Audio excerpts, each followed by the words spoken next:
How to add send message button to Facebook posts. In this video, I will guide you step by step, just make sure to watch till the end. First of all, open up your Play Store app and check your Facebook application should be up to date. If not the very first, update it.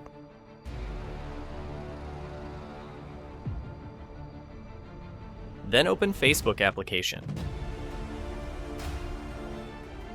Go to your profile. Create a post or add a picture. Means do whatever you want to add in your post. Once done, scroll down, and here you can see multiple button options like Get Messages, Get WhatsApp Messages, Get Calls. Choose according to your requirements, and press Next. Press on Post, and our Send Message button will be added to our post. I hope you will find this video helpful. Thanks for watching.